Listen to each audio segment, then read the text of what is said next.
right? In Mayville. Right. This right? is the one successful one right here. And so they were able, but if you remember, it took a while. But people just are very uncomfortable with this unknown. But Brockton was very comfortable. They had yes, yes, yes, yes, yes, yes. Brockton was in favor of it. The other way around.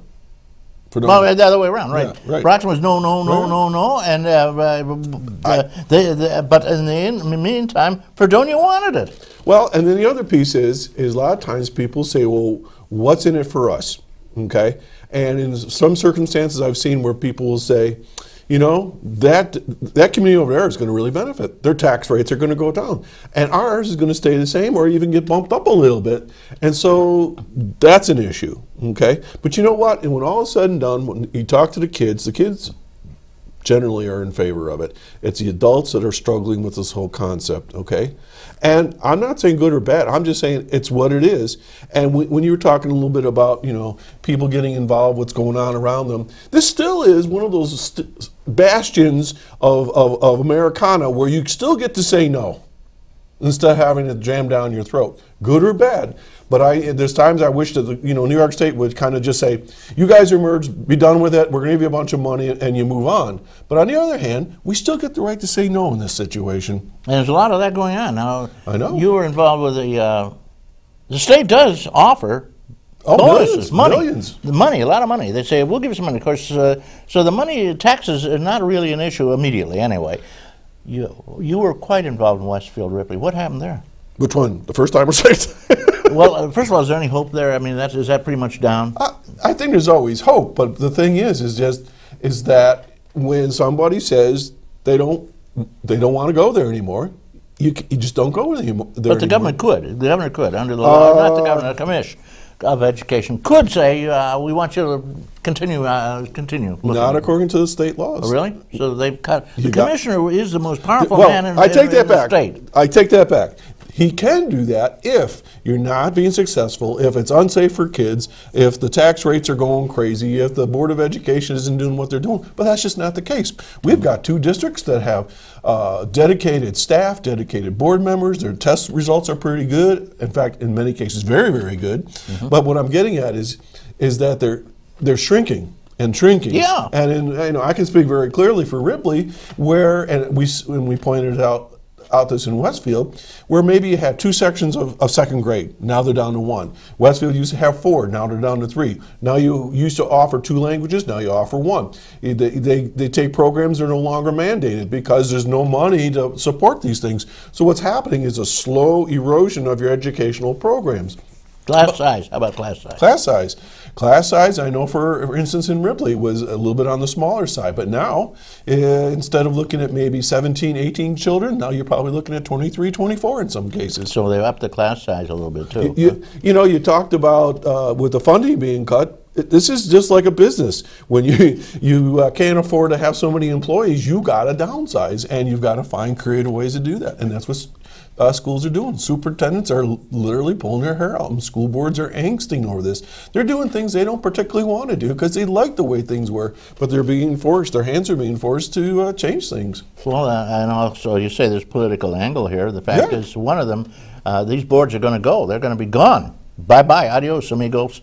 And the Board of Education, of course, they all make so much money. They can't give that up, For the record, school board members make nothing.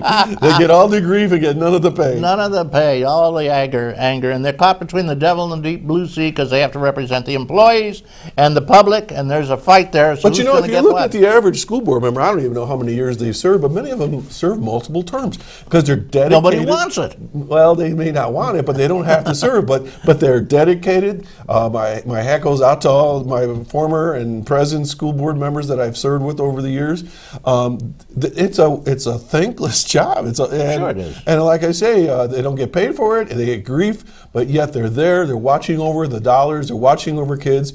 And people say, well, they did this, they did that. They don't know da. Well, there's just so much stuff that can't be said publicly sometimes because of laws, litigation, and stuff like that. So, I don't think I've ever met hardly any board member that wasn't dedicated and was there for the kids. Every once in a while you get a road. But you basically do it for nothing, absolutely. For the love of your community, not for money, because there is no money.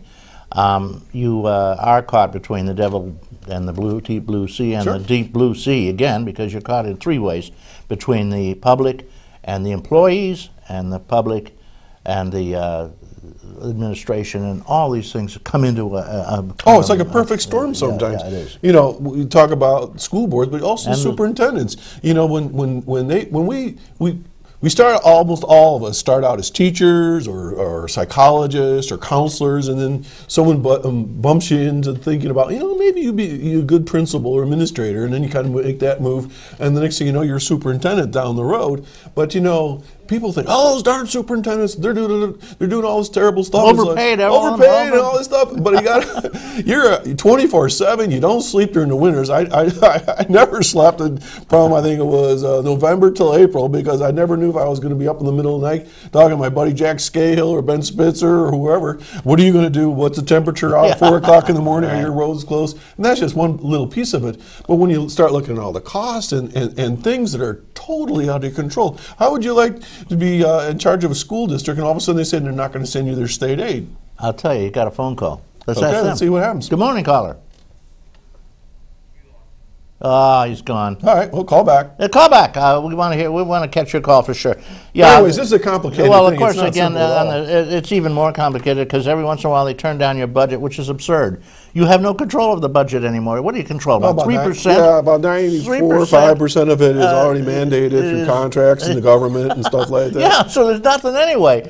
So anyway, so let's get back to the merger thing. Like we were Mergers, talking. So non-mergers. Merger, non-merger. The thing is that it's an opportunity for schools to take a look at it.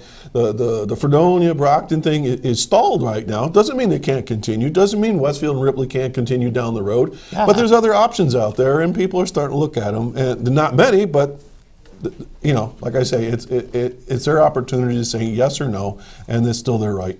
Yeah. Well, I remember when the merger was on here, Mayville and Chautauqua. Chautauqua. Chautauqua. And, it became quite an issue, but they did pass it, and as a result, the state immediately bought this huge school.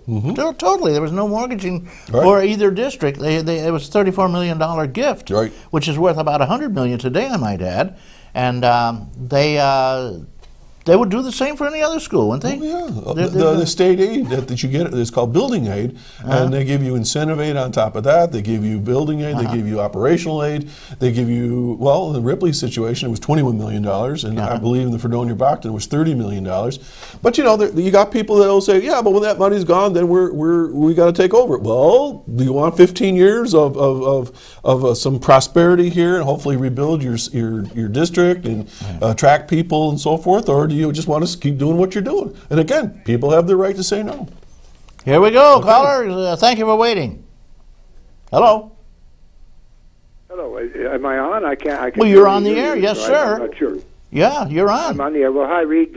Hi. Happy holidays. Hi, Well, John. thank you. Happy holidays. Thank you. Doug Spalding, I can tell. I want to say I thought, John, you covered the merger, the attitudes regarding merger quite well. I thought you covered it very thoroughly. And it sounds like you're in a funeral parlor, Doug. I hear the music in the background.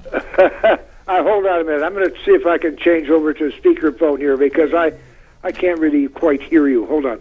All right, he's an old man. You know, when you hit almost 90, you can't hear anything. I don't think he's 90. Yeah, he is, just about. Not quite. Not quite. Not quite. I admit he's not quite. But he does look it, you know. I'm only 40. Retired at 40. God, I was an early retiree. Everybody tells me so. Hey, are you still there? Are we getting music? Oh. Hey, Spalding. Getting a lot of music here. What? That's Jimi Hendrix. You know the guitar?